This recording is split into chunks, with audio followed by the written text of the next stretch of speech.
guys! Kamusta ka mo? Ako galay daw hindi pa okay. Pero ma-voiceover tagyapon For today's video, pakita ko gali sa inyo paano si Papa magilis ang weather strip. Makita niyo sa video kung ba nang iya weather strip. Hindi niya gali mekaniko si Papa ha. Ang unit na gali subong Isuzu D-Max 2014. Isa gali sa mga rason magkakagubang weather strip kung magtambay dugay ang salakyan. Isa pa kung magidaan ang salakyan kahit 10 years naman imo. So ang una tanga himuon ibadalon taanay ang window. Makita niyo da kung ba nagid kayo ang iya weather strip. Ang siya gali ang nagaprotect sa ulan.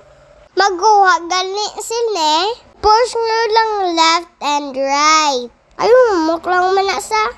Tapos, dara nga side, unang nyo alsahon. Ara nakuha na ni Papa. Kay kung guba na, tasig magsulod ang tubig kung magulan sa iya pertahan.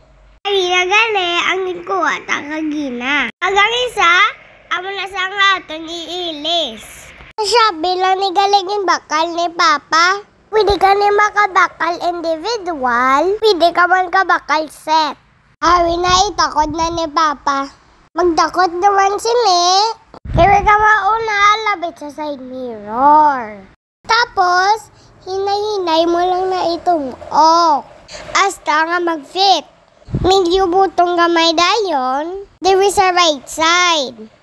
Para hindi makita, tinabuan. Amo lang nagali kahapos pagtakod sa weather strip.